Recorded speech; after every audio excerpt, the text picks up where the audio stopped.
Well, I can't think of any other way to spend Valentine's Day with a newspaper extra. Yeah, it's a day early for Valentine's Day, but we are going to discuss we're going to hear about anyway the St. Valentine's Day massacre in Chicago, and the newspaper goes into extraordinary detail on what was going on. I was actually very surprised at all the information given in this, about a half hour's worth of information. It was just remarkable. And also, there are some very fascinating stories, even in the world news. We have nations outlawing war and disarmament bills all over the place in Europe, and we'll see how all of that is starting to take place. There's talk about Germany's reparations to the Allies with World War I. So there is some very fascinating stuff in this paper, but the big story on this Valentine's Day 1929, actually the newspaper's from February 15th, covering the news of February 14th. But the big story was the St. Valentine's Day massacre, and the baseball spring training was about to begin in sports. You get to hear a little bit about that, and the hockey season was on the way. Not much sports in the paper on this date, other than those two stories. But you know what? Let's read the newspaper. News as read from the Chicago Tribune for Friday, February 15th, 1929. Henry Chop reporting. The weather today. The sun rose at 6:46 a.m. It set at 5:23 p.m. For Chicago and vicinity, increasing cloudiness and slightly warmer on Friday, snow at night and probably early Saturday, followed by fair moderate westerly winds becoming variable. The high temperature, 26 degrees. The low temperature, 13. Today's headlines: Slay, Doctor, and Massacre. In the state's attorney's investigation last night of the North Side massacre, in which 7 men were shot dead against a wall in a garage at 2122 North Clark Street yesterday morning, a dovetailing of underworld rumors developed a double motive.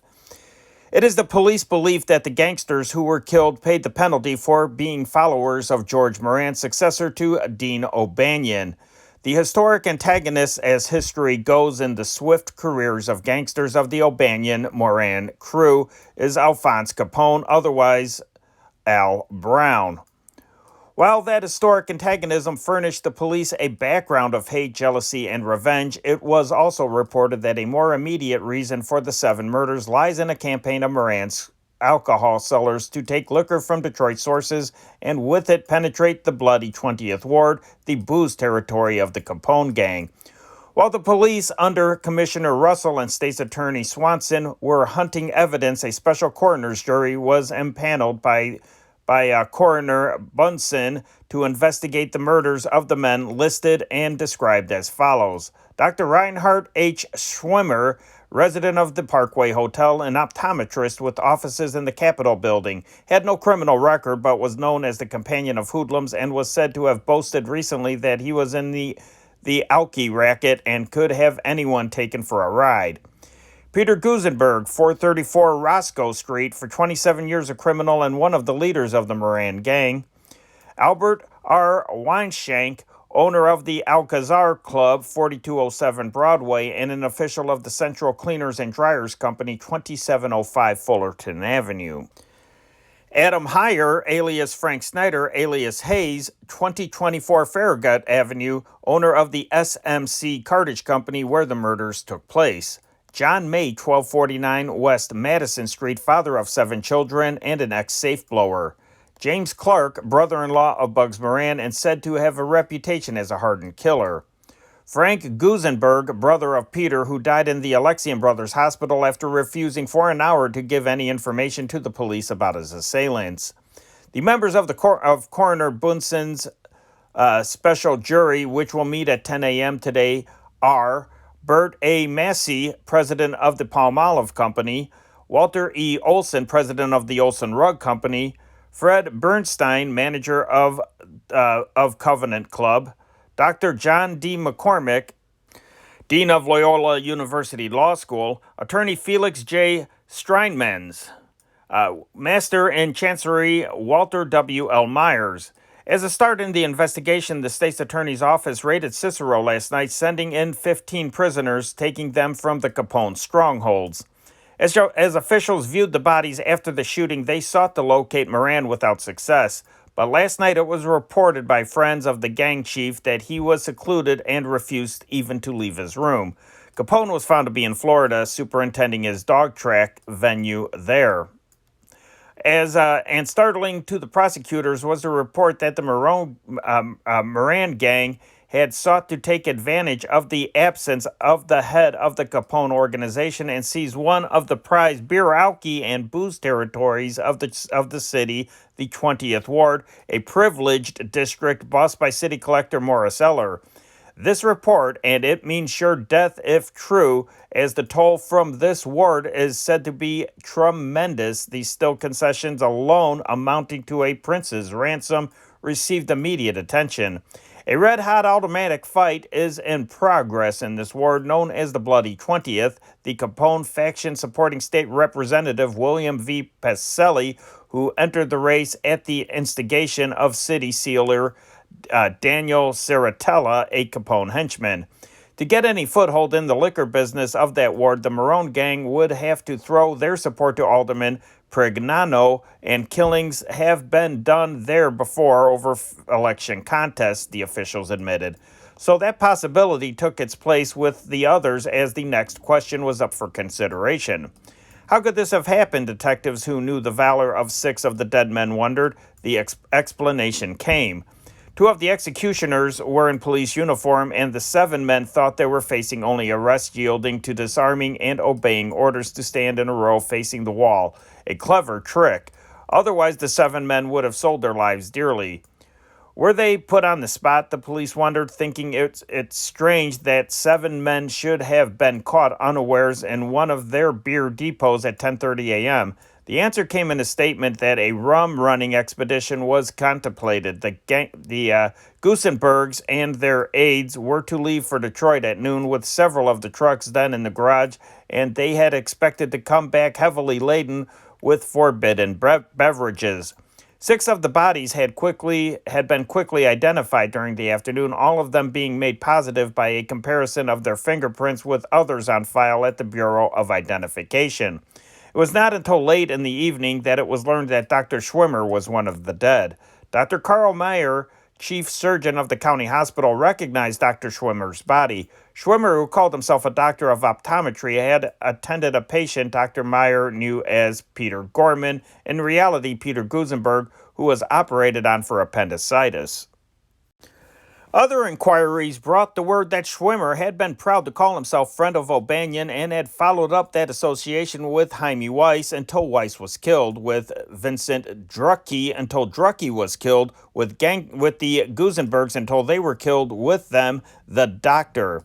Dr. Schwimmer was divorced in 1923 from his wife Faye Johnson Schwimmer, and then he went to live at the Parkway Hotel, where O'Banion and his gang lived under assumed names and under assumed respectability. He was requested to leave there because his debts and hotel attachés recalled that he returned there sometime later, announcing that he had married Mrs. Risch, a wealthy widow, and that henceforth he would quit associating with hoodlums.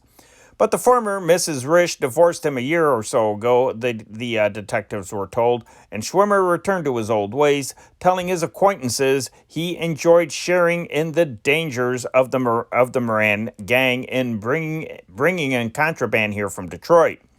Recently, he talked of sharing in the profits. Those who knew him told the authorities, and he told of what a power he was on the north side, fearing no one and able to have whoever he willed put to death. The information available about Weinshank caused the officials to pause and consider the feud between cleaning and dyeing associations as a possible reason for the slaughter of yesterday. Weinshank had become some kind of a power in the Central Cleaning and Dyeing Company, 2705 Fullerton Avenue, manager or business agent of the employees union. The detectives did not establish which. That is an organization of many small shopkeepers who send garments to the central establishment, which is a cooperative venture for cleaning and which had considerable trouble having its garments explode, its trucks wrecked, and its employees slugged and intimidated. Racketeers were seeking to take over the entire industry in Chicago, and the Becker system for protection gave an interest in its business to Alphonse Capone. The Central Association thereupon engaged the services of the Moran gang, Moran, Pete Gusenberg, and Willie Marks, being given some sort of a financial guarantee. As this gang was already deeply involved with a rum feud with the Capone gang, the business rivalry intensified and the hatreds of the rival gangs. But before much consideration had been given to that phase of the gang war, the officials came to the conclusion that but one thing could have endangered sufficient venom for 7 murders: booze. As United States District Attorney George E.Q. Johnson put it, this ghastly occurrence is further proof of a statement I have made a number of times. From reports, it appears that this murderous mob was engaged in the violation of the National Prohibition Act. Still another possibility cropped up, however. Some police recalled that Frank Miller had been released from the penitentiary recently after serving a sentence for his part in the $1 million Warner Brothers warehouse safe blowing of several years ago. Miller let some of his friends know that he had felt he had been illy treated by O'Banion and Moran, who were said by him to have suggested the looting of the safety deposit boxes of the warehouse.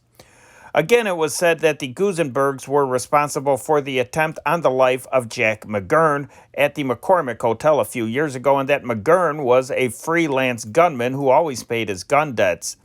But harking back to the gang killings of the last half-decade, the probers could see the relation of each succeeding murder to the first or key murder of Dean O'Banion in 1924.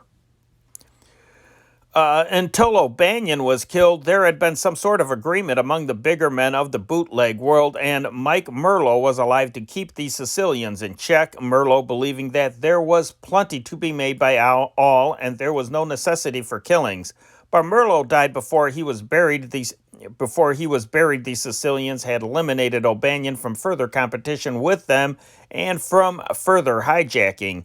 Then followed the shooting of Torrio by Moran and others, killings on one side and retaliations on the other. The Sicilians getting Jaime Weiss and eventually losing their own chieftain, Tony Lombardo, who was slain at Dearborn and Madison Street, the center of Chicago's downtown, at 3 o'clock of a summer afternoon. That slaying indicated an alliance of the powerful Sicilian tribe of the Aiello brothers and the Moran-Gusenberg boys, and the never-ending war once more flared up. It sounded simple and logical as veteran detectives pieced the war history together, battle by battle, but it was remarked significantly that they didn't get Moran or Willie Marks, and it was mentioned that the Aiello brothers have been in seclusion for some time. Aside from those deductions, the officials devoted their time to investigating the Detroit angles. They had confidential sources of information that within the last week, several of Detroit's bad men were here seeking the names of hijackers who infested the routes from Detroit to Chicago and who hoisted the caravans of contraband and confiscated them. Word came from Detroit that such a suspicion was well-founded. Chicago-bound cargoes have been intercepted and stolen, the messages said, and Detroit bootleggers are not known for their gentle dealings with men who rob and despoil them.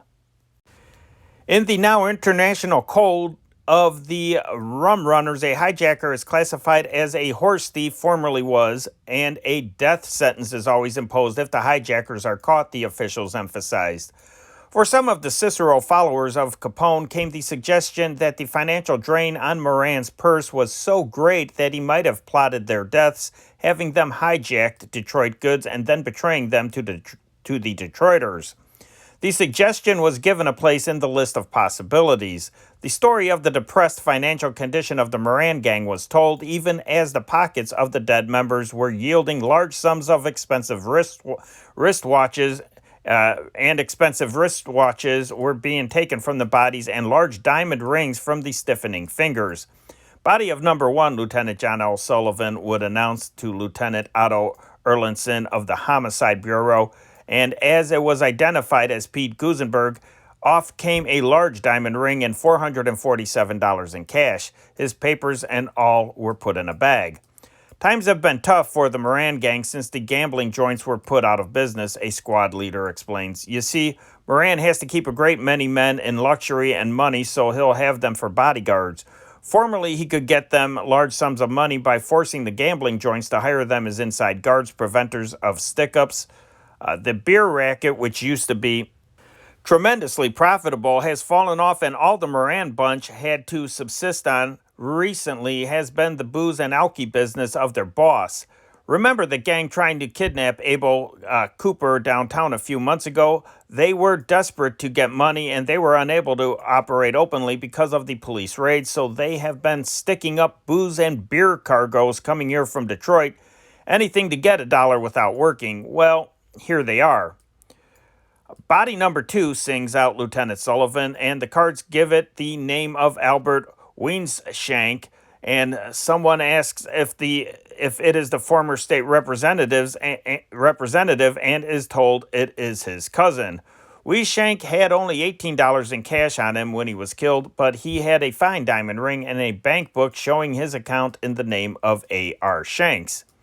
The scene of this gruesome job is in a cleared space in the middle of the long and narrow garage that fronts on Clark Street and runs 100 feet or more west to the alley. Over along the north wall are the bodies. All around are trucks and automobiles. Back in the rear is a big police dog chained beneath a truck that Pat Roche of the United States Special Intelligence Service says is a typical beer truck. The dog looks vicious, but he looks scared too. 7 men died like dogs, but the dog lives, a detective says as he warned others against getting too close to the dog. But the dog does not even bark. He seems mystified that so many strange men dare walk back and forth within his reach. Clear the way. Order 4 blue coats carrying out a stretcher and its burden. Body number 3, Lieutenant Sullivan calls to Erlinson, and at first the body is identified as Adam Heyer, who rented the garage, but also as John Snyder, alias Hayes. It is said that he was the owner of the Fairview Kennels, a dog racing track rivaling Al Capone's Hawthorne dog racing track. He was the brains of the Moran mobs, someone advises Chief Egan. Heyer had $1,399 in cash in his clothing, and the searchers moved over to the next body, that of a man in a brown overall suit, obviously a garage attendant. He later gets the name of John May, an ex-safe blower and the father of 7 children. He had but a few dollars in his trousers. Look, says Lieutenant Erlinson as he takes a leather case from May's back pocket. A machine gun bullet had gone through the case and it had dented 2 metal objects. St. Christopher medals they are, a policeman reads the inscription. St. Christopher medals are usually carried by motorists as he is the patron saint of travelers, but sometimes they are given to someone who has led an evil life and whose women relatives think he can be reformed if they pray for him, and he will pray for himself. The left part of May's face has been shot off by a shotgun charge. An empty shotgun shell was nearby. It was thought he had turned his head around to face the killers just as they had fired, and the slug struck his head from the front, but the machine gun bullets hit him in the back. Next to his body was that of a man given the name of Dr. Shimmer, whom detectives at first thought was Frank Foster. This was the 5th body in a row, all heads to the south and all flat on their backs. Closer to the wall, face down, head to the east, was the remains of James Clark, brother-in-law of Moran, and rated as a killer with many notches in his many guns. His clothes contained $681. 4 of the bodies have overcoats, the homicide squad notes. Clark in overcoat only, and May in overalls. Count the hats. And there were 7 hats counted, significant but still no help, as it would be hours, days, or perhaps weeks before the hats could be traced, and perhaps they would never be traced to their purchasers. Bullet marks on the wall, Captain Thomas Condon asks, and it is seen that few of the pellets missed their marks, for there were only 7 or 8 places where the detectives were sure bullets had struck. Over toward a little bench, a saw had been hanging on the wall, and a lower part of it had been broken off by a bullet. The police talk about Mexican firing squads. The Mexican standoff, they called it, and they expressed amazement that the 7 could have been induced to face the wall and certain death without resistance. That bunch always went well heeled, a policeman insists, and then Lieutenant Loftus states that he has picked up one revolver from the floor, he being the first policeman to arrive, and it had 6 unfired cartridges. The explanation was seen in the story of Miss Alphonse Morin, Morin, who lives at 2125 North Clark Street, just across the street from the garage. She mentioned seeing men she thought were policemen coming out after hearing the shooting. 2 men in uniforms had rifles or shotguns as they came out of the door, she said, and there were 2 or 3 men walking ahead of them with their hands up in the air. It looked as though the police were making an arrest, and they all got into an automobile and drove away. Quite simple, Chief Egan comments. They never have got that gang to line up unless they came in police uniforms. They wouldn't have gotten into the garage unnoticed if it would appear that as policemen, they walked in and surprised the gang sitting there and waiting for a message for orders. For policemen, the gang would line up and face the wall, and I suppose the fake policemen disarmed them before they lined them up. Then, when the stage was set, or perhaps the other killers came in and they took aim and started the machine gun and fired the shotguns, and then as a precaution against trouble, if they should meet policemen coming out, 2 or 3 of the killers put up their hands to indicate they were prisoners in custody of the police. The first part of the police work that followed was in locating Peter Gusenberg's apartment at 434 Roscoe Street. A blonde young woman there gave her name as Mrs. Myrtle Gorman and said her husband was Peter Gorman. Later, she said she had been living there since June and that she didn't know Gusenberg was a bootlegger, and she said she believed his name was Gorman. She said she lived in the apartment, but not with Gusenberg. She said she divorced her husband, whose name was Koppelman, a year ago, and that her maiden name was Nelson. She gave no information of value, Assistant State's Attorney Walker Butler stated. Frank Metzen and his wife, 616 Clinton Avenue, Oak Park, were brought to the state's attorney's office for questioning.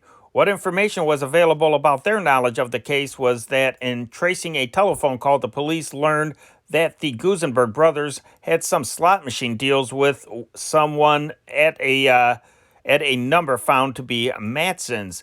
Typical of his life, Frank Gusenberg refused during the last hour to tell the police anything. He was conscious, but he kept defying the police who sought names from him, who asked him whom they would notify when he died, and who told him his brother was instantly killed in the garage.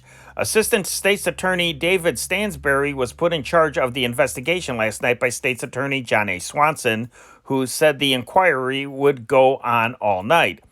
Stansberry ordered a raid on a restaurant at 942 West Polk Street, where it was said a machine gun had been seen early in the morning.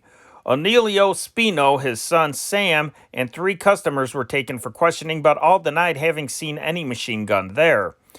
A final bit of evidence came early this morning when Sergeant Healy of the Detective Bureau reported that he had seized a Cadillac car in Cicero near a pool room, which he said was similar to that used by the killers, a car resembling a Detective Bureau squad car, such as Mrs. Morin and Samuel Schneider, a tailor whose place of business is next to the garage, said they saw as the killers departed.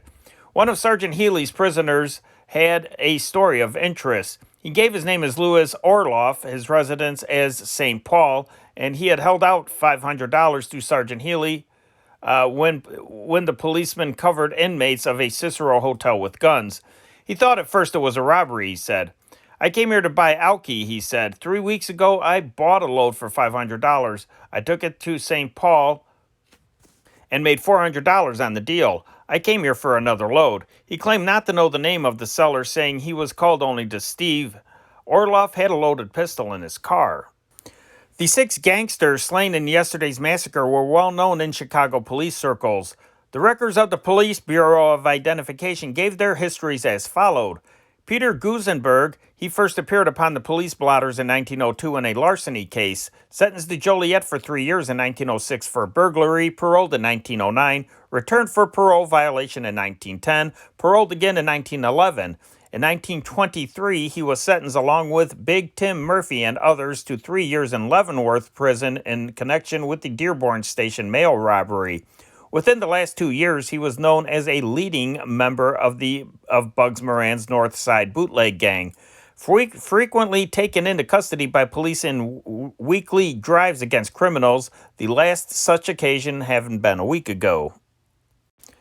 Frank Gusenberg, alias Carl Bloom, Howard Morgan, Fred Gusenberg, and Frank Gould, brother of Peter Gusenberg, fined in 1909 under the name of Bloom on a charge of disorderly conduct. From 1909 to 1914, he was held as a suspect in numerous robberies and burglaries. Sentenced in 1911 to 90 days in the Bridewell for disorderly conduct. In 1924, he was tried and found not guilty of burglary. A charge of robbery against him was null prosed in the state's attorney's office in 1926. James Clark, alias Frank Meyer, and Albert Kashelek, brother-in-law of Moran, given 4 months sentence at the Bridewell for a confidence game and robbery in 1905 under the name of Kashelek. In 1905, he was sentenced to 4 years at Pontiac Reformatory for burglary, tried for robbery in 1910 and found not guilty, sentenced to Joliet for 1 year to life for robbery later in 1910. Paroled from Joliet in May 1914 and returned to prison for violation of parole in December 1914. 2 charges of robbery and 1 of murder stricken off by the state's attorney's office in 1914.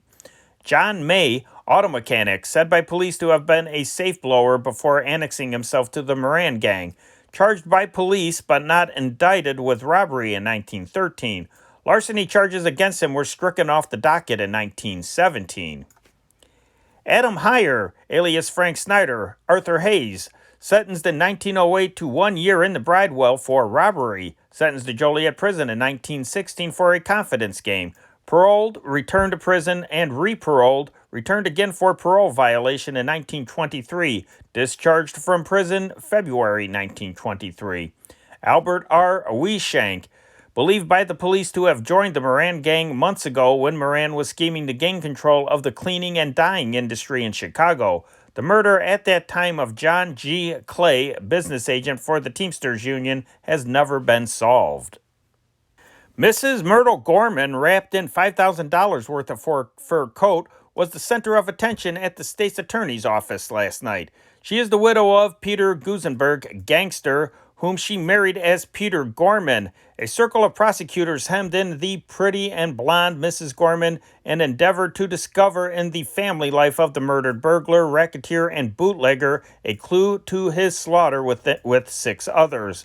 A vast ignorance was acknowledged by Mrs. Gorman. She had lived with Gusenberg since last June, she said. She had thought him a respectable real estate dealer. He never told her where he worked.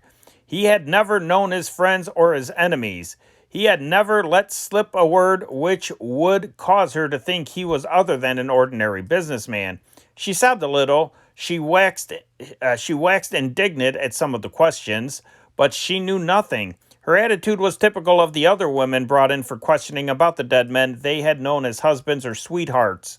Displaying expensive furs and huge diamonds given them by the men who lay in the county morgue, they unanimously maintained a cold silence, refusing to assist the investigators in their attempts to track the murderers. 2 women who claimed to be wives of Frank Gusenberg, Peter's brother, who lived for 3 hours after he had been shot, were there. They exhibited hostility to each other, but joined in expressing doubt that Frank was the robber and burglar the police record showed him. He was a good husband and a peaceable businessman, they said, but neither of them knew what he did, where he worked, or who his friends were. Mrs. Lucille Gusenberg and Mrs. Ruth Gusenberg glared at each other, I'm sorry, the type is a little blurry here. Wed in flashing diamonds and telling what a good man Frank was. Ruth said she had been married to him for 5 years, and Lucille said she had been his wife for 3 years. That was about all the information the assistant state's attorneys could obtain. Then Mrs. Adam Heyer, one of the gun widows, was questioned. Heyer had served several prison terms for his robbery and confidence game. His record showed he had been imprisoned, paroled, imprisoned, and paroled again. It was all news to his wife. She knew he conducted the SMC Cartage Company at 2122 North Clark Street and that it was a legitimate trucking concern. Liquor? Mrs. Heyer looked scornfully, though. looked scornfully through her tears. Didn't you know of any of his associates who might have threatened your husband? Didn't you know of any connections of his which might have caused his death? Didn't he ever say anything that might indicate that he had enemies? Can't you help us out? The prosecutors pleaded with these widows in such a fashion. They tried to arouse an instinct for revenge. They pointed out that the men had not been given a chance, had been shot in cold blood in the back. The women wept and they moaned, but they did not talk. Serious gang warfare in Chicago began with the slaying of Dean O'Banion in November 1920. In the 50 months since then, 38 murders, most of them attributed to the enmity between the North Side band founded by O'Banion and the West Side syndicate established by John Torrio and turned over to Al Capone, have been recorded.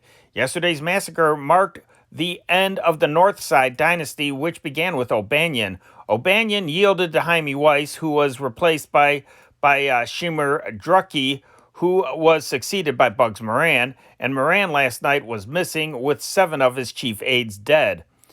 Back to the assassination of Jim Colosimo, vice lord in 1920, when Prohibition was new and the profitable possibilities of the Volstead Act violations were beginning to be realized, police traced the series of slayings which reached a climax yesterday. But it was not until O'Banion's murder that lines were sharply drawn between the gangs. John Torrio arose in Colosimo's place. With him was Capone. With him also was O'Banion, and for a short period, these 3 ruled the vast business of providing Chicago with beer and alcohol. But O'Banion craved power. He said, "To hell with them Sicilians," and broke away. For 4 years, O'Banion cleaned up on the North Side, and the money poured in. There were murders during this period, but they were merely incidental among men who were insolent and cruel, prone to the use of drugs, nervous and jealous, and who invariably went armed. Then O'Banion began hijacking. He stepped over into others' territory. On November 10th, 1924, 3 men walked into O'Banion's floral shop across from Holy Name Cathedral. He stepped forward, his famous sunny smile in evidence, his hand extended in greeting. Pistols cracked and he sank dead among his flowers. It was a declaration of war by the vast West Side gang against the North Siders. 2 treaties have caused pauses in hostilities in the 4-year period since then. One was agreed on at a meeting in a downtown hotel. Another, a short time later, was discussed in Cleveland. But the peace, much desired by the wiser heads of the rival factions, never lasted more than a few weeks. The Cleveland parley broke up when the police, tipped off by the enemies of the West Side Syndicate, it was supposed, raided the hotel when the peace discussions were being held. Torrio, wounded in a gunfight, deserted the trade in the hope of a natural death. Capone took his place and has been known as the West Side leader ever since. But there were other well-known figures in this territory, notably the Genna brothers, leaders in the alcohol cooking business for a time, but doomed. Friends of O'Banion suspected the Gennas of his slaying. A few months after the florist gambler had met his death, Angelo Genna's body was found bullet-riddled. He had $30,000 in cash in his pocket. Men known to be henchmen of the Gennas were found shot to death in Prairie on an average of once a week. In June, Mike Genna was killed in a duel with 2 policemen whom he mistook for members of the North Side gang. Tony Genna was taken for a ride and murdered. The remaining 2 brothers fled. Harry Springola, politician and brother-in-law of the Gennas, was assassinated. It appeared to the underworld as if the North Side gang, now headed by Jaime Weiss, had taken simple revenge for O'Banion's death. But the spectacular killing of Weiss in October 1926 marked the reprisal of the West Side mob. Machine guns poured bullets from ambush at Weiss's and 4 companions as he walked in State Street, only a few feet from the O'Banion florist shop. Weiss and a bodyguard, Patrick Murray, were killed, and attorney W.W. O'Brien was wounded. Young and handsome, Druckey succeeded Weiss. He was 27 years old, not the O'Banion or Weiss type. A flashy dresser, a lavish spender, he reigned with a sneer. He boasted of his courage, his ability with a gun, and it was his fate to die at the hands of a policeman. In April 1927, Drucke was arrested in a routine police drive and placed in a squad car to be taken to the criminal courts building. The schemer showed his contempt of policemen. He grew abusive. As the car passed Wacker Drive and Clark Streets, policeman Dan Healy, also young, shot Drucke 4 times. Now, Bugs Moran was Drucke's successor. For a time, there was peace. The North Side crowd agreed to keep to the North Side. The citywide open, there seemed to be enough for all. Other murders marked the 1924 to 1929 period. Well known were the Sicilians, such as Orazio Trappia, called the Scourge, and Edward Bardello, called the Eagle, and the Vinci brothers, Julius Portuguese and Philip Piazza, fell victims to bullets. No murder ever solved. Then there was the killing of Assistant State's Attorney William Swiggin with Tommy Duffy and James Doherty. But most of those slayings were not directly traced to police to the feud which began with the murder of O'Banion. No slaying marked the latest blow of the Capole Gang against Moran and his North Siders. Quickly and efficiently, Moran and his gang were muscled out of their gambling joints, stills, and breweries. Moran was said to have formed an alliance with the Aiellos, once friends of Capone, but later his foes. Racketeering came into fashion. Capone became a partner with a wholesaler, cleaner, and dyer in order that the business might be protected from terrorism and bombings. Moran and his men saw the possible profits in the racket line. The feud flared anew. Big Tim Murphy was assassinated because police said he tried to gain a position of the racketeering profits for himself. Tony Lombardo, a protege of Capone, head of the Union's Sicilians, strode down Madison Street near Dearborn last September. His bodyguards were with him. Unseen hands thrust revolvers into Lombardo's back, and he fell murdered in the midst of a shopping crowd. 1 month ago, Pasquale Adalda, brother of one of Lombardo's bodyguards, sat in his apartment and drank a toast with some companions. He was shot to death as he raised a flute glass to his lips. The underworld whispered that the Moran Aiello gang seemed to be returning to power. That was before yesterday. A statement issued last night by James D. Cunningham, president of the Illinois Manufacturers Association, on yesterday's gang massacre follows. It is not time for the public to take an active personal interest in the gang war in Chicago, which resulted in the unprecedented, outrageous massacre of 7 men. All law-abiding citizens must realize that the story of the massacre will be broadcast internationally as the culminating blot on the fame of one of the world's greatest cities. In view of the fact that the Illinois Manufacturers Association is a state organization, it has always been reluctant to intrude in purely local affairs, but this terrible event has a statewide, if not national, aspect. As an organization representing more than 2,000 industrial firms in Chicago and the immediate vicinity, our association feels impelled to inquire whether or not this is the time for all citizens to forget personal interests and rally to the aid of the authorities to offer whatever constructive service seems warranted. Would it not be appropriate for city and state authorities to call a mass meeting and take steps to instill terror in the hearts of these organized murderers?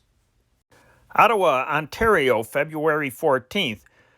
The issue of restoration of titles for Canadians was buried apparently for the duration of this generation when the Canadian House of Commons this afternoon refused to allow a special committee to reconsider to any extent whatsoever the Canadian Parliament's 1919 address to the King of Great Britain, which asked the King not to bestow titles upon Canadians. The resolution of Charles Cahan, Montreal Conservative, asking for such committee consideration was defeated almost 2-1 by 114 to 60 votes, in spite of the fact that the leaders of both major parties, Premier Mackenzie King and Richard Bennett, supported it and voted for it. Berlin, February 14th. Bitter disappointment is voiced at the new American immigration law, which reduces German immigration to the United States from 52,000 to 26,000, the German press shouting for President-elect Herbert C. Hoover to show whether he will keep his election promises. During the campaign, he opposed a reduction in the quota. Paris, February 14th. The Young Commission will not definitely solve the reparations problem, but another conference probably will be necessary several years hence to commercialize the sum to be agreed upon, highest authority said today. The present conference probably will only fix the total amount of reparations the Reich pays, stipulating the number of annuities and the amount each year, but indications are that it will not attempt to mobilize the debt commercially as expected. It was stated it would be impossible to float any large loan anywhere, even the United States, for absorbing reparations bonds, even if the debt was commercialized. Now, Owen Young, J. Pierpoint Morgan, and colleagues will seek to agree on the sum the Berlin government must pay over a certain number of years. Then the powers must await a propitious moment to discuss commercialization, when the world money market is susceptible to subscribing a loan. This statement indicates how carefully American war debts are being kept distinct from reparations, as commercialization of the debt would necessarily draw in the question of war debts through the transfer of reparations bonds, eventually for Liberty bonds. Even though the certificates were not directly exchanged, the proceeds the Allied governments received from the sale of German indemnity bonds would go toward discharging their debts to Washington. The United States government, in turn, would be enabled to retire successive issues of Liberty bonds. Dr. Haldjamar Schacht today outlined Germany's trade balance, which shows a deficit of $500,000 annually. Adding $625 million for the Dawes Plan, DAWES, the situation becomes difficult to budget and handle without recourse to foreign loans, which themselves pyramid an additional burden through interest and amortization. Chairman Young, after this morning's session, canceled the afternoon meeting in order to give the delegates the opportunity to study the statistics and the data submitted by Haldjamar Schacht, president of the German Reichsbank.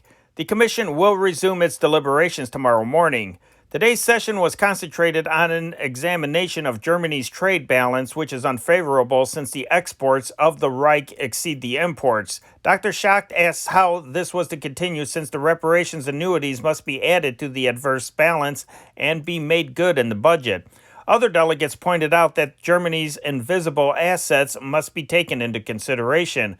They include the money tourists spend in Germany and the funds sent to relatives in the fatherland by relatives living abroad, the shipping rates of foreign cargoes carried in German bottoms, and various other categories. Dr. Schacht pointed out that since the restoration of the finances of the Reich, they had managed to get along through the aid of foreign loans. He asked if he could expect this outside fiscal help to continue on the same scale. Rome, February 14th. Both the Senate and the Chamber of Deputies will convene April 21st to ratify the Vatican's settlement. It was announced today. The settlement probably will be signed by the Pope and King Victor Emmanuel the same day. Mexico City, February 14th. General Joaquin Amaro, Minister of War, will visit the entire Mexican war front, which has been facing rebel activities for 2 years. He will go to the Pacific coast and north into the state of Sinaloa. General Amaro will organize forces to meet any coming troubles. It is feared here that the attack by Gilberto Valenzuela, independent candidate for president, on former President Plutarco Elias Calles in Hermosillo, capital of the state of Sonora, and on the administration in general, preludes an open revolt by the part of Senor Valenzuela, backed by General Topete, and other elements opposed to Senor Calles, who recently won to the Pacific Coast state, which has been a nest of revolts since the day of Porfirio Diaz. London, February 14th. Another big increase in deaths from influenza in England was shown in official returns made public tonight. During the week, there were 967 deaths in 107 large towns as compared with 652 and 321 for the preceding 2 weeks. London alone recorded 331 fatal cases of the disease as compared with 128 during the preceding week. The total of deaths from influenza since January 1st now is 2,340 as against 714 for the same period of 1928. London, February 14th. The brilliant sunshine of Bognor on the Sussex coast today helped King George's convalescence, and he was allowed to sit for some time, well wrapped up by an open window overlooking the channel. He is now so far recovered that he is able to attend to some business, and officials were admitted for a 10-minute talk. It is said that he has taken up the New Year honors list, which was postponed because of his illness, and the list will be issued shortly. London, February 14th. There is no sign of any abatement in Great Britain's Arctic spell. The temperature in the Wye Valley, which is the coldest place in the British Isles, was 8 below zero today. The Thames is rapidly freezing over and is entirely frozen in many places between Hampton, Loughleigh, and Gloucester.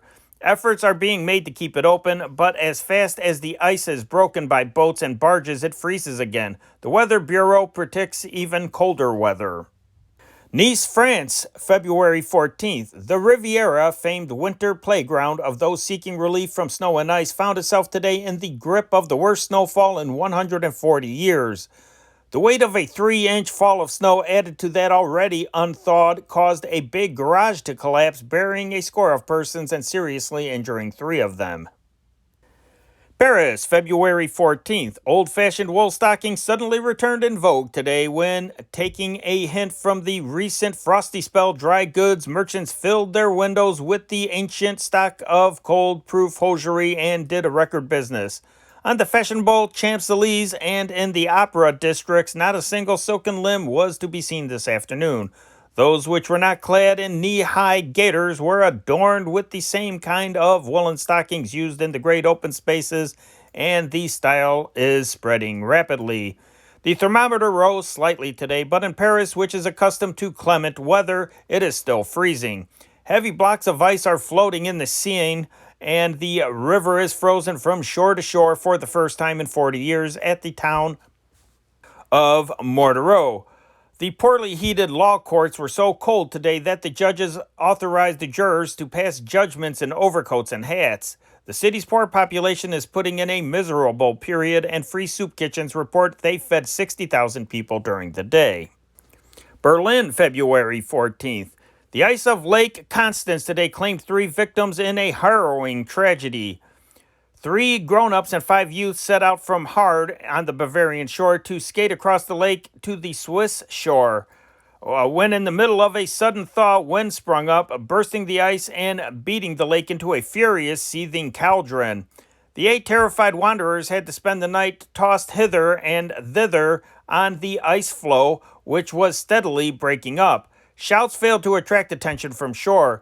Daybreak brought a thick crowd, preventing watchers from recognizing signals of distress until the floe drifted close to Lindau. Boats rushed to the rescue and with the greatest difficulty brought off 5 persons almost unconscious with their limbs frozen. A second rescue party found the dead bodies of 3 youths. The 5 in the hospital are in critical condition. One of the rescued before sinking into unconsciousness told of the heroism of one of the party, a policeman who, though his feet were frozen, spent the whole night massaging and applying first aid to his companions. A French sentry froze to death yesterday at Landau. The military authorities have suspended all outdoor sentry posts. In Berlin, coal and potatoes are being rationed as in war days. Hundreds of people, after standing in quays for hours to get coal, tried to storm coal trains. The brown coal fields in central Germany are appealing to university students to dig coal for $8.50 per week. Rome, February 14th. Rome is suffering from a violent cold and snow with an increase in death rates. 21 funeral gondolas are blocked by ice in the canals at Venice, creating the ghastly, sad picture of freezing mourners in boats awaiting help to get their dear dead ones to the island resting place. Rome, February 14th. Replying to the inquiries of several bishops as to whether Catholic priests may join Rotary clubs, the consistorial congregation decided today that they could not join Rotary clubs or attend meetings of Rotary clubs. Rotary clubs are said to be Protestant and anti-Catholic. This prohibition is causing some sensation in Anglo-Saxon Catholic circles, where the feeling is less antagonistic.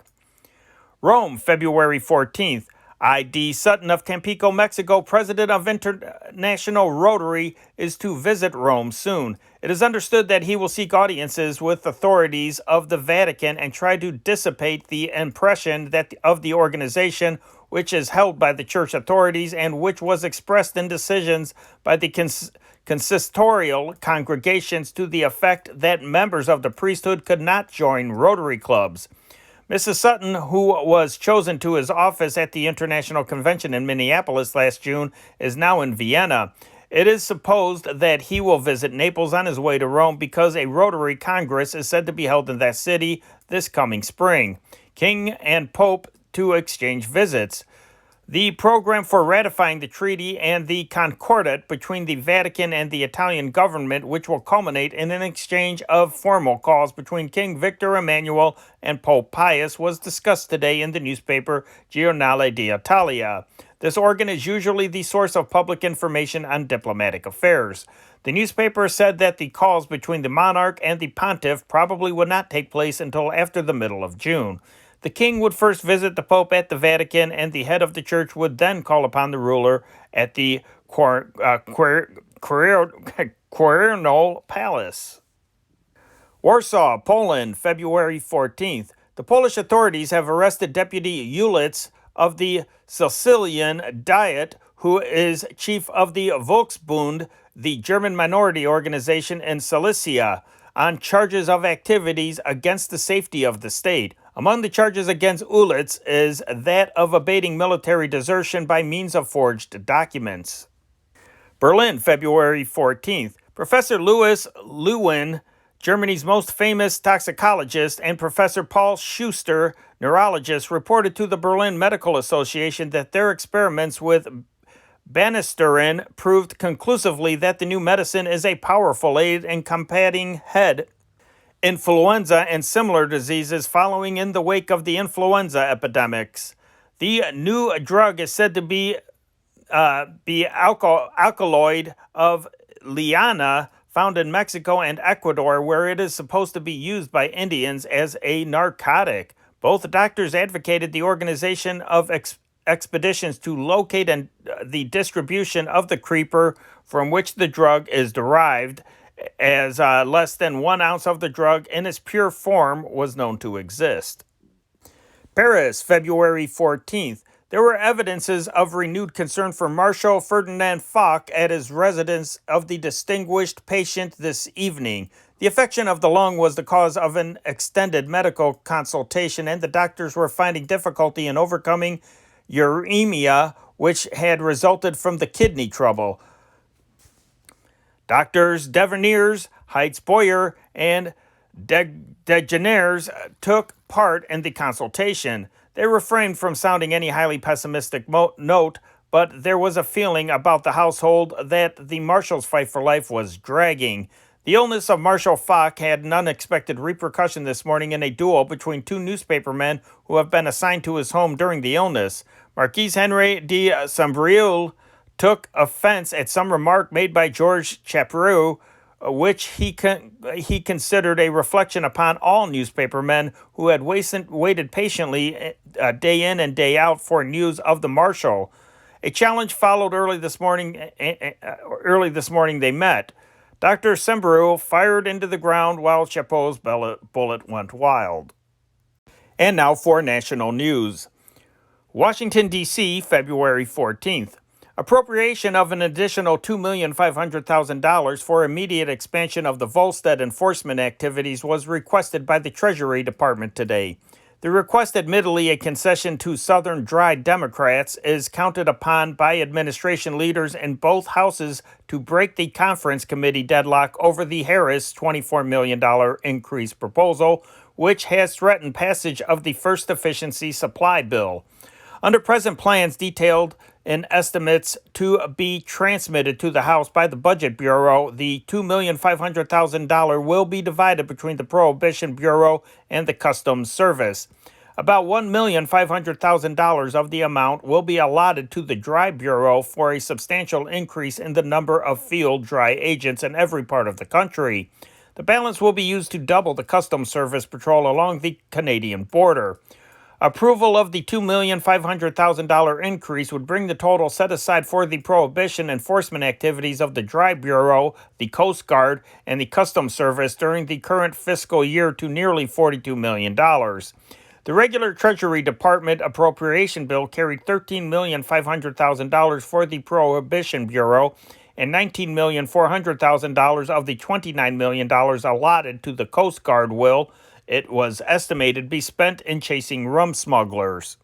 Similarly, at least $6,400,000 of the $19 million appropriated for the Customs Service will be spent in Volstead enforcement. The Treasury Department request for an additional $2,500,000 generally was regarded as at least a moral victory for the combination of Southern Democrats, Anti-Saloon League officials, and Methodist Church South lobbyists who backed the Harris $24 million amendment.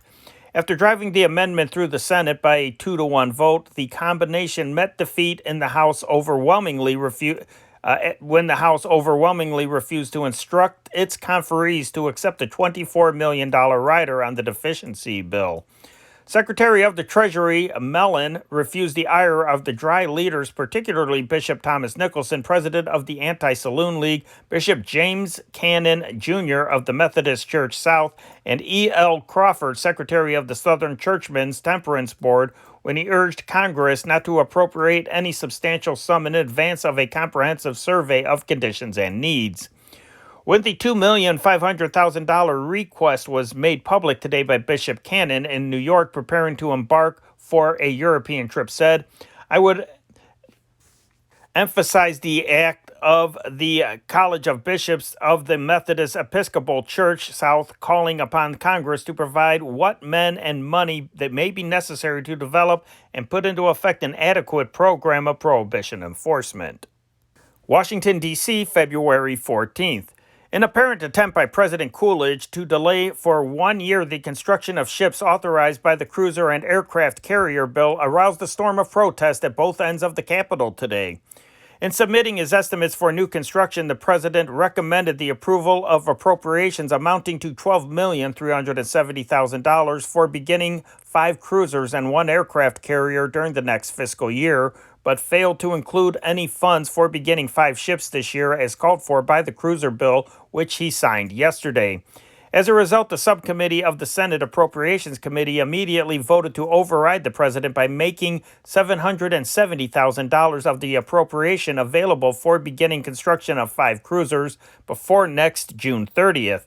If their action is approved, 5 ships would be laid down this year and 5 next, making 10 in all before June 30th, 1930.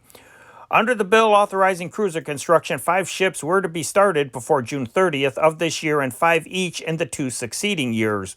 1 airplane carrier is to be begun during the 1930 fiscal year. The Navy Department estimated that a total of at least $25 million would be needed to begin the 11 ships before June 30th, 1930 and carry on construction. When the estimate was sent to the Senate Appropriations Committee today by Budget Director Lord, it was disclosed that the president not only had cut the Navy Department estimate in half, but had made no provision at all for beginning 5 ships this year.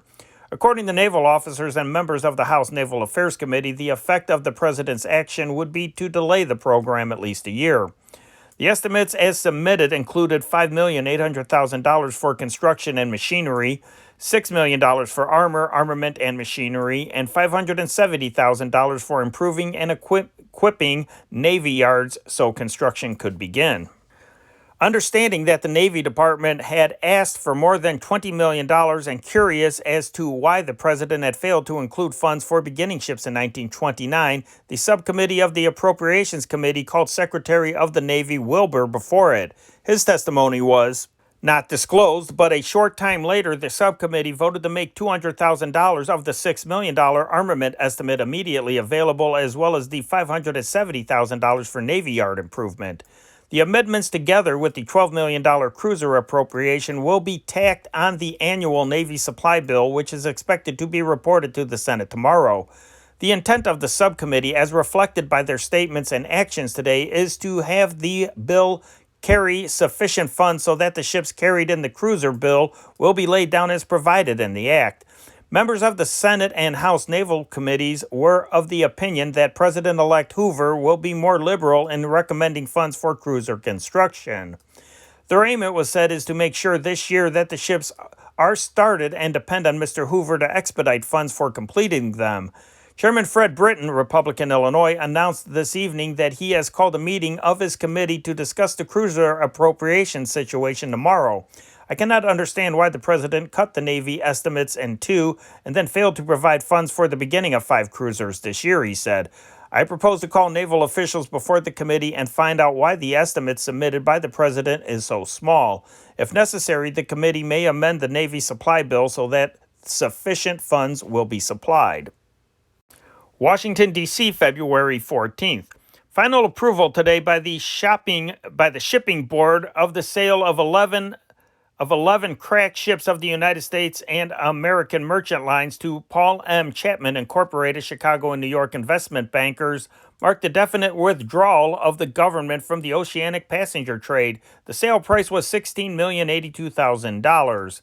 With the disposal of these vessels, which include the Valentine and the fast cargo ships of the American Merchant class, all operating on the North Atlantic, the shipping board took a huge stride in removing the government entirely from the shipping business. The sale today brought the total of ships sold since 1920 to 1,600. Of the 600 ships still remaining the property of the government, 253 to 400 in reserve will be offered for sale at once. Until arrangements can be made for their sale to private interests under the terms of the 1928 Merchant Marine Act, the board will continue to operate 23 freight lines utilizing 235 vessels. As a result of the sale today, it is anticipated that the government's annual ship operating losses will be kept below $10 million. Figures show that in 1 year under government operation, losses amounted to $43 million, the total operating losses since 1920 amounting to $250 million. The ships sold include the Valentine, George Washington, America, Republic, President Harding, and President Roosevelt, passenger vessels operating between New York and European ports. The others are the American Banker, American Trader, American Shipper, American Farmer, and American Merchant of the American Merchant Lines. This latter line is referred to by the shipping board as the premier American merchant service on the North Atlantic. The Chapman Company guarantees to supplement the 11 vessels with 2 of the fastest 45,000-ton passenger ships which can be built. The new ships will be designed to outspeed anything on the oceans and will cost $56 million. Of this sum, the shipping board will supply 2/3 from its construction loan fund. Washington, D.C., February 14th. Dispatches advancing the possibility that Great Britain would submit to the United States some proposal for a new approach to the solution of the armament problem was received with interest today by American government officials, but without comment. That Great Britain has been preparing some response has been intimated in London on several occasions in the press, but the British government thus far has made no concrete suggestion. The United States will call another naval limitation conference to meet in August 1931 in accordance with Washington Disarmament Conference Treaty to consider further the question of naval limitation. This conference might be called earlier if there were requests for such action. Miami, Florida, February 14th. Emulating President-elect Hoover's examples to get away from crowds and business affairs, Colonel Charles A. Lindbergh today became a fisherman for half a day. During a 24-hour period, the flyer had a strenuous time, ending a return flight from Panama with the inaugural airmail and making 2 flights in search of stranded fellow airmen, and as a result slept late. With J.M. Eaton, traffic manager of the Pan American Airways, for which the colonel is technical advisor, Lindbergh took a boat and sailed out beyond the breakers for an angling session. He dined with President-elect Hoover, who is his next-door neighbor.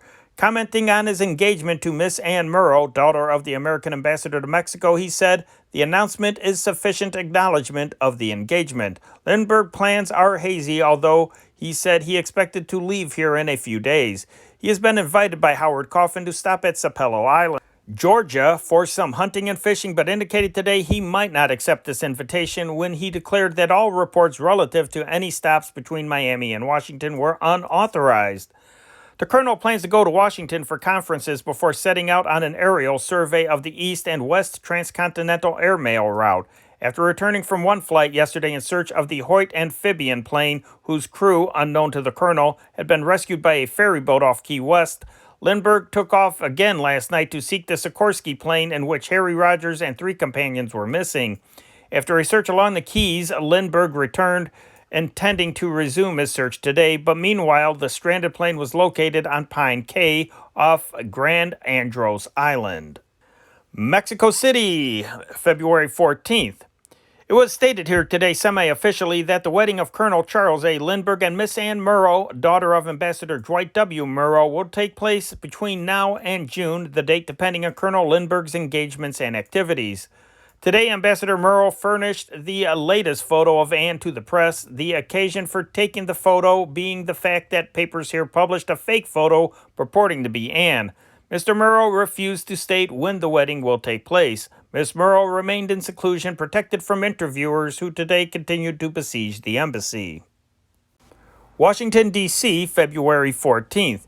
A move to rid Chicago and other large cities of alien gunmen and pineapple tossers is to be made in the House Saturday, when the deportation bill and other proposed legislation affecting immigrants will be considered under a special rule. Representative Albert Johnson, Republican Washington, chairman of the Immigration Committee, will offer an amendment adding to the enumerated classes of deportable aliens the following: an alien who is convicted of carrying, transporting, or possessing any weapon or explosive bomb for which he is sentenced to imprisonment for a term of 1 year or more, but only if the offense is committed after the enactment of this act. The amendment was proposed originally by Representative Adolph J. Sabath, Democrat, Illinois, a member of the Immigration Committee, who has been pressing for action that would enable the federal government to deport the alien gangs that have been terrorizing Chicago. An ability to break up these gangs by the deportation process has been attributed to the defective deportation and naturalization laws. When these gangs are rounded up by the police, it is found that many of their members are naturalized and hence not subject to deportation. Many of the aliens are not deportable under the present law, which provides for the deportation for an offense involving moral turpitude committed within 5 years of entry, for which the alien has been imprisoned 1 year or more, or for more than one such offense at any time after entry. First offenders who have been in the country more than 5 years slip through the net, as do others by virtue of varying construction of the term moral turpitude. Washington, D.C., February 14th. A special commission to investigate the advisability of erecting a country White House was suggested by the Senate Public Buildings Committee today as a counterproposal to the recommendation of President Coolidge that $48,000 be appropriated to repair a government building for that purpose at Mount Weather, Virginia. While only the most guarded comment was expressed privately by members of Congress, it appeared as if the president's selection of Mount Weather had incurred some disfavor at the Capitol among members who desired that other localities be considered before a decision is reached. Scarcely had the recommendation of Mr. Coolidge reached the Capitol when the Senate Public Buildings Committee was hurriedly assembled and, after a brief meeting, reported favorably on a bill of Senator Fess, Republican Ohio, for the appointment of a commission to study the country White House proposition. Bills have been introduced proposing a presidential residence respectively in West Virginia, Maryland, and Virginia. Under the Fess bill, the commission would consist of the president, the vice president, the Speaker of the House, the chairman and ranking minority members of the House and Senate Public Buildings Committees, the architect of the Capitol, and the director of public buildings in Washington. It would be required to report to Congress the site selected together with estimates of cost. Washington, D.C., February 14th. Failure of reapportionment legislation in the congestion and confusion of the closing days of the session was threatened today as efforts to obtain action in the Senate met with defeat. A motion by Senator A.H. Vandenberg, Republican, Michigan, to proceed to the consideration of the reapportionment bill as already passed by the House was beaten 23-47. Just before this vote was taken, Senator Wesley L. Jones, Republican, Washington, had succeeded in having his bill increasing penalties for prohibition violations made the unfinished business. Favorable action on the Vandenberg proposal would have meant the displacement of the Jones bill, which has the backing of the Anti-Saloon League and prohibition enforcement officials.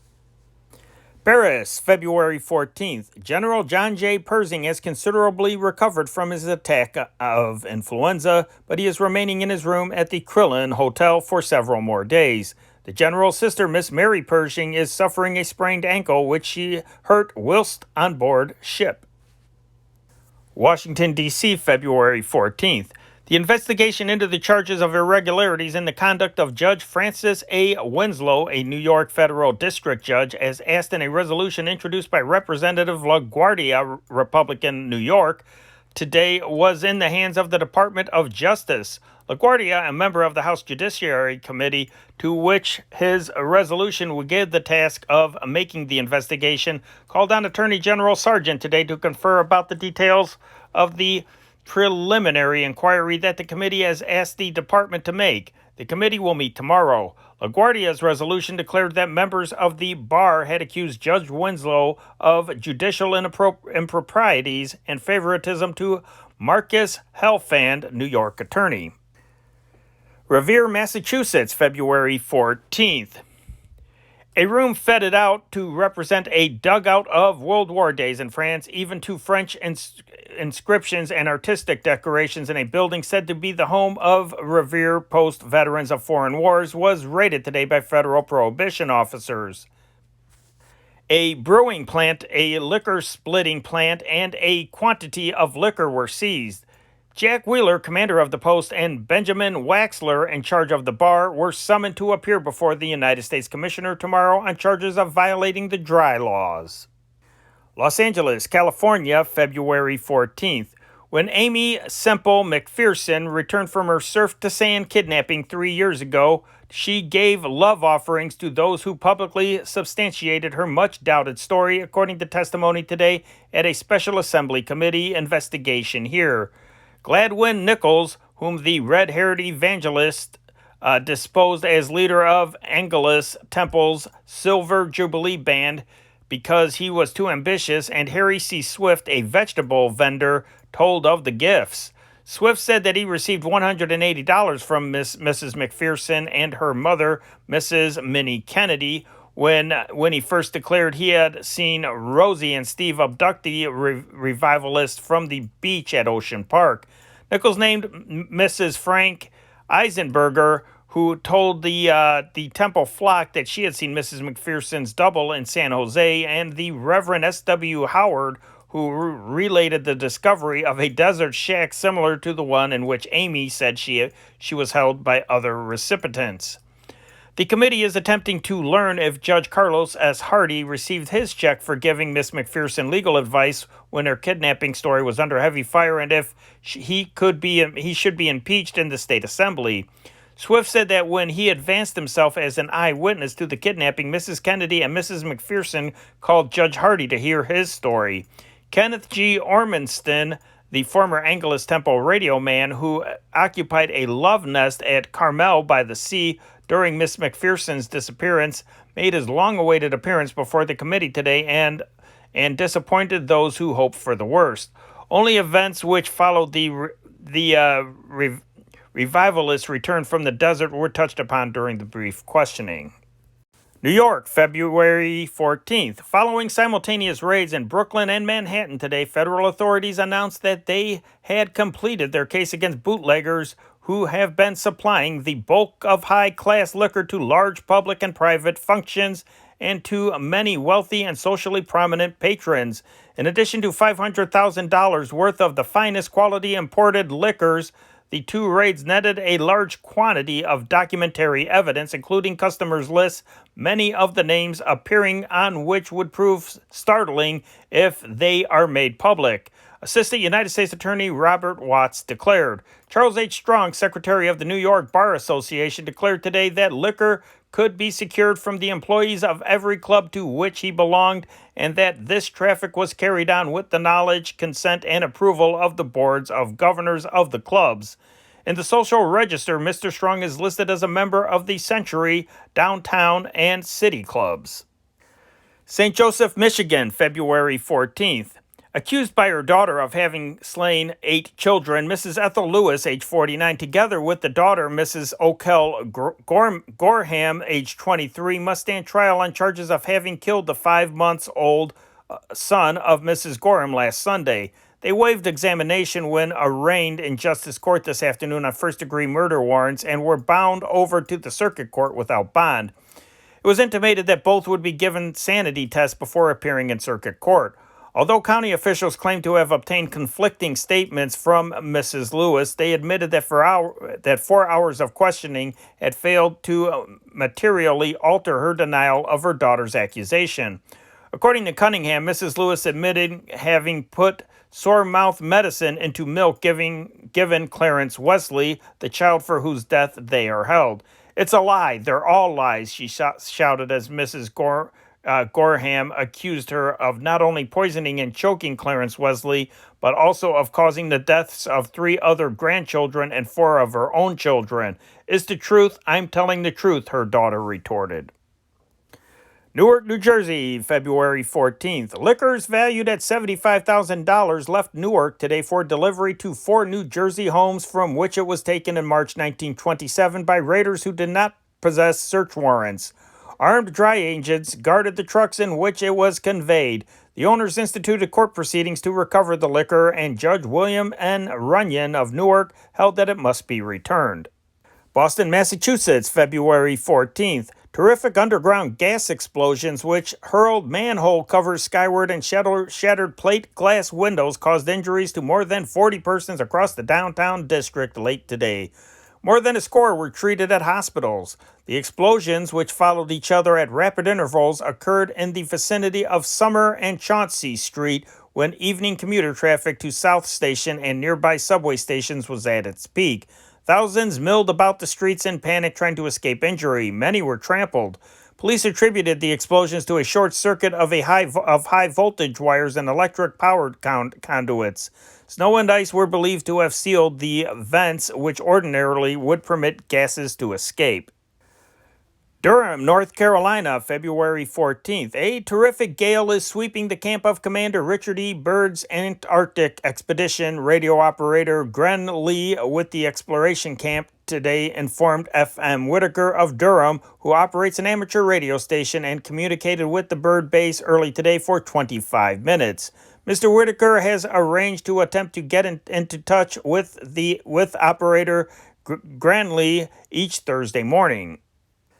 Galveston, Texas, February 14th. The crew of the British schooner Emily H. Patton, which caught fire, has been rescued in mid-Atlantic by the Dutch tank ship Dacina, said a radio report received here today.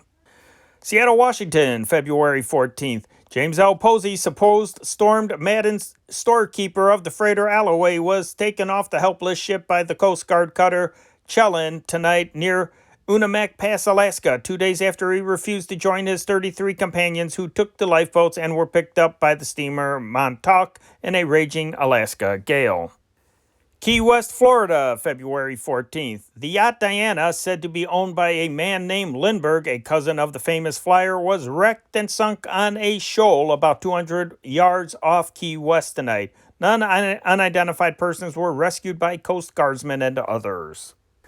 Beverly Hills, California, February 14th. Ruth Rowland, former star of motion picture serials, and Ben Bard, film actor, were married at a brilliant ceremony here tonight.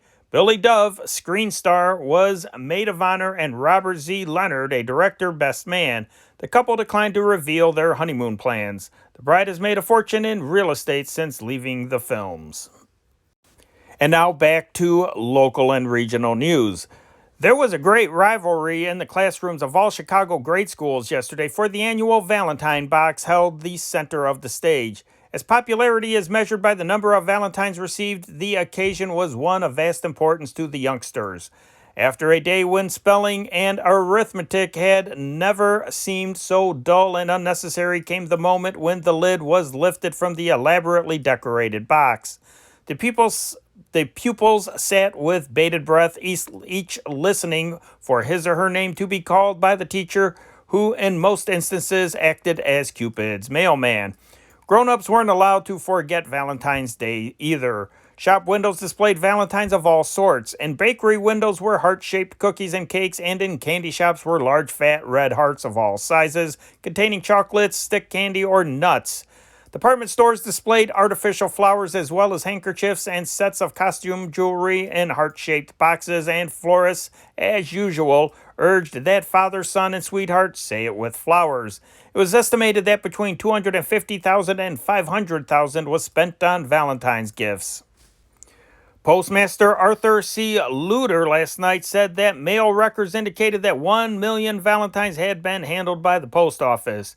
The display of early-day Valentines by the Chicago Historical Society attracted a number of visitors of all ages. Children giggled at the old-fashioned sentiments penned on fine paper lace, and while their parents smiled, remembering the times long ago when they received their identical missives. Springfield, Illinois, February 14th. A delegation from the Sanitary District Board found out today how far the district's record has dropped into repute at the state capitol. It was given a cold shoulder on the House side by Speaker David Shanahan and a hot tongue lashing by members of the Executive Committee on the Senate. All that was asked by President Howard W. Elmore, trustees Ross A. Woodhull, and Henry A. Berger, and attorney Walter E. Beebe was authority to issue $27 million in bonds without a referendum so that the district may comply with the requirements of the federal government in providing sewage treatment plants. They admitted fear that voters would not approve bond issues.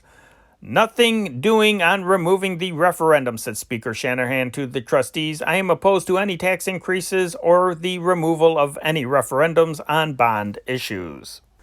Mrs. Mabel Rogers Blakely, once the wife of Prince Kropotkin of an aristocratic Russian family, was taken from her room in the Hotel Sherman last night to the Country Psychiatric Hospital for observation.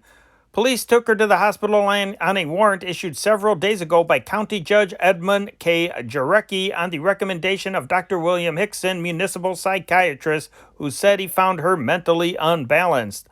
Mrs. Blakely, who had lived until recently at the Rogers Park Hotel, has been involved in civil suits over her fortune reputed to exceed $1 million. Several judges, among them Judge Philip J. Finnegan, reported she had telephoned them, making threats and complaining of her decisions in the civil suits. She charges her relatives with instigating a suit to have her declared incompetent in order to gain control of her wealth. Miami, Florida, February 14th. Al Capone, gang leader of Chicago and Miami, was closeted today for an hour and a half with Assistant District Attorney Louis Goldstein of New York and Dade County Prosecutor Robert R. Taylor. At Mr. Goldstein's request, Mr. Taylor asked Capone to appear and answer questions, which he did voluntarily. County Solicitor Taylor issued a signed statement that the inquiry was in an effort to solve the Frank Ewall murder case in Brooklyn, but would divulge no further information. However, it was learned from authoritative sources that the questioning brought forth answers tending to connect the killing of Ewall with the murder of Arnold Rothstein, notorious gambler. After being secretly questioned, Capone talked privately for a half hour with Mr. Goldstein. A brewery disguised as a junk shop was discovered yesterday at 1521 West 14th Place by Lieutenant Albert Mikes and his Detective Bureau squad when they responded to a telephone call that the place was a resort for thieves. No one was in the building when the police arrived. A quantity of bottled beer, 7 vats partly filled with beer, sugar, yeast, and several packages of fake beer labels were found on the premises. Search is being made for the owners. Armed with a search warrant issued by Judge John J. Lupe, Sergeant Patrick Barrett of the Warren Avenue Police Station raided a hall at 2322 West Van Buren Street, said to be the headquarters for the West Side Social Club, a women's organization, last night, and arrested Mrs. William M. Walsheed, 40 years old, 2331 West 18th Place, the president. 75 women members of the club were also taken into the police station in 5 patrol wagons. They were later released. Mrs. Walsheed was booked as a keeper of a gambling house and locked up in the West Chicago Avenue station pending her arraignment today before Judge Lupe in the Des Plaines Street Court. The club is listed in the telephone book under the name of William M. Walsheed, said by Mrs. Walsheed to be her husband. "We were looking for a meeting," Mrs. A. Johnson, a member of the club, declared after the raid. 8 policemen burst into the room after breaking down the back door. "There was no gambling going on, and I have no idea why the officers took all those women to the station." 3 youthful murderers sentenced to die last night were temporarily saved from the electric chair late yesterday by the petitions of their attorneys for opportunity to have their cases reviewed by the Illinois Supreme Court. David Shanks, Negro slayer of Miss Jenny Meta Constance, Northwestern University summer student, who he waylaid and beat to death last August, was given stay of 21 days by Judge Dennis J. Normoyle and sentenced him to a little more than 2 months ago. The court severely reprimanded 2 of Shanks' attorneys for their negligence of the defendant's rights under the law and then instructed a 3rd attorney, Henry C. Ferguson, how to proceed to obtain the stay. The other 2 men to obtain stays were Charles Walls and Anthony Greco, convicted slayers of policeman Arthur Esau. Walls shot and killed Esau when the latter, off duty, walked into a North Clark Street drugstore in the two youths were robbing. Judge Harry B. Miller, who sentenced the 2, granted them a stay until next Wednesday. He indicated that he was giving that much time only because attorney Cameron Latter for Walls, who had been appointed by the court to defend the youth and had received no compensation for his services, had been ill and unable to perfect a deal. "I have no patience with the last-minute appeals for men who go out with guns and kill our citizens and policemen," Judge Miller said. He added that if an insanity petition were filed, it would be a lie and a fraud on the face of it. He called attention to the fact that Wall's original plea was insanity.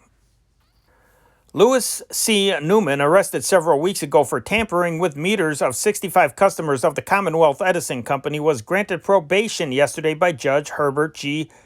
Emmenhausen at the request of the electric company representatives who said he was making restitution. Before a coroner's jury yesterday, Chief of Police George Fiedler of Blue Island professed himself baffled in his efforts to solve the murder of Miss Laura Buckholtz, 28-year-old stenographer, who was clubbed to death the night of January 23rd as she walked from a Rock Island Railway depot to her home a few blocks away at 827 Hanson Avenue, Blue Island. The jury accordingly returned an open verdict recommending that police continue their search for the killer. The verdict instructed the police to release Leon Mitchell, a Negro living in Morgan Park, East St. Louis, Illinois, February 14th. The jury received a liquor conspiracy case against Mayor Marshall McCormick, his brother Elmer, and Chief of Police John Stammen of Herrin, Illinois, in U.S. District Court here early tonight. 14 prisoners who had completed their terms in the county jail some time ago but who have been held because of their inability to pay fines on petty charges will be freed today from what Warden Edward J. Fogarty had begun to believe would be life sentences. There was no way for prisoners to work out fines in the jail, so the warden saw no means of ever getting rid of them. Chief Justice Harry Olson of the Municipal Court pointed out a way yesterday through the use of a pauper's oath. Warden Fogarty had been seeking such information since the first of the year. Discharge through the application of this oath has been open to some of the prisoners for more than a month. Threatened by his wife with a suit for separate maintenance, Salvatore Falcone, 57 years old, shot Mrs. Virginia Falcone, 38 years old, yesterday in their basement flat at 1000 North Trumbull Avenue and then fired a bullet into his right temple. Falcone, a bricklayer, died instantly, but Mrs. Falcone was still living when her 12-year-old son, Nick, came home from school at 4 p.m., an hour after the shooting. The boy called neighbors who notified the Austin police. They removed Mrs. Falcone to the Lutheran Memorial Hospital, where surgeons operated to remove bullets from her forehead and thigh. Her life is in doubt. Another son, Salvatore Jr., 17 years old, and a daughter, Sappho, 16 years old, told police their parents often quarreled. 2 weeks ago, they said their mother threatened to sue for separate maintenance, and Falcone declared he would kill her if she did. A blind man, T.L. Martin, 35 years old, 4100 Lowell Avenue, failed yesterday to identify Arthur Davis, 35 years old, as the murderer of James Patterson in a hotel at 1237 West Madison Street 10 years ago after listening to Davis's voice. At the Des Plaines Street Police Station, Davis was forced to repeat the questions the murderer barked at Martin, then clerk of the hotel, on the night of the murder. "It does sound like the man's voice," Martin said, "but I couldn't say for sure. After 10 years, one is apt to forget a bit. Voices change, but still, this voice does sound very familiar." Davis will be held while police hunt for more witnesses. Patterson was shot to death after members of a mob of anarchists, to which police say he belonged, accused him of betraying their plans to blow up public buildings in Chicago. The man who shot him, said to be one Frank Moran, asked Martin the whereabouts of Patterson's room on the night of the murder. Indianapolis, Indiana, February 14th. Following the closing today of more banks, Luther F. Simmons, State Bank Commissioner, tonight issued a statement asserting that the general stability of Indiana banks is assured and urging depositors not to spread rumors that might cause runs. Not a bank in Bluffton, Indiana remains open, and only the Craigsville State Bank, the Farmers State Bank at Ocean, and the State Bank of Paneto remains open in that county. Wells County Bank was closed yesterday, and the Union Savings and Trust Company was closed today. State banks are also closed in Wells County at Petroleum, Liberty Center, and Uniondale, and Farmers Deposit Bank in Montpelier nearby was also closed today. The Citizens National Bank at Hope was closed today, and Herman A. Stewart, age 65, arrested, charged with $45,000 embezzlement. The Studebaker Bank failure at Bluffton started the wholesale collapse there. Sullivan authorities tonight announced they have received a tip that James Lang, president of the Citizens Trust Company there, who absconded some time ago with several $1,000s, wrecking the institution, has been traced to the Pacific Coal. The numerous Indiana failures are laid to crooked bank officials, negligence on the part of the official examiners, public hysteria, and straitened circumstances in rural areas. A meeting of the Federation of Women's Clubs of Kane County will be held today at the Union League Club Elgin to protest against the use of billboards along the 29-mile stretch of newly constructed highway between Evanston and Elgin. Mayor C.H. Bartlett of Evanston and the mayors of the cities and towns of Kane County will attend the meeting. Mrs. George S. Montgomery, first vice president of the Federation, and Mayor Earl E. Kelly of Elgin will preside. A similar meeting of protest was held in Evanston several days ago. President Anton J. Cermak of the county board yesterday joined the fight against Governor Lewis L. Emerson's 3-cent gasoline tax bill. From Miami Beach, Florida, where he is recuperating from an attack of intestinal inflammation, the county executive sent a telegram to his office urging the use of every influence to block a tax what would not give Chicago and Cook County its share of the revenue. At the same time, James Simpson, chairman of the Chicago Plan Commission, who has asked the Association of Commerce to oppose Governor Emerson's gas bill, presented new arguments for fighting inequitable distribution of the revenue. He pointed out that Chicago motorists, through the vehicle tax, are now paying the state $6 million, of which none is spent in Chicago and only a small percentage on the roads of Cook County. United Spanish War veterans of Chicago will attend special services commemorating the 31st anniversary of the sinking of the battleship Maine Sunday in Central Church Orchestra Hall. Dr. Frederick F. Shannon will deliver the memorial address, and a mixed choir of 100 voices will sing a program of patriotic airs arranged by the director Daniel Prothero. The Grand Army of the Republic Memorial Association of Cook County will hold its first meeting at 8 p.m. tomorrow at Memorial Hall to arrange for Memorial Day, May 30th exercises. The hall is in the Public Library Building, Michigan Avenue and Randolph Street. Delegates from every GAR post and every allied organization in the county will attend the meeting. Future meetings will be held on the third Saturday thereafter until June. And in sports, Galesburg, Illinois, February 14th. The several native sons of California on this St. Valentine Cub special asserted that we still are many miles from Catalina Island and all afternoon professed to be puzzled about the sunshine that beamed down along the Santa Fe as Mr. Wrigley's first 1929 contingent rolled through. The train left on a schedule from the Dearborn Street station at 1:35 o'clock this afternoon. Traveling Secretary Robert Lewis and an expert on such matters estimated the getaway crowd was a bit larger than in previous years and attributed the circumstances to the fact that many women came down to appraise Mrs. Gabby Hartnett, the bride in the party. A survey of the gathering revealed that the girl fans think Mrs. Hartnett wasn't flattered any by the pictures printed at the time of the wedding 2 weeks ago. No one of the scheduled party of the 28 missed the train, and all of the pitchers and catchers were at the station more than an hour before the caravan pulled out. At Streator and all stops west in Illinois, there were delegations at the depots to catch a glimpse at the athletes. The extent of these demonstrations set a precedent in the matter of off-season baseball interests, it is said.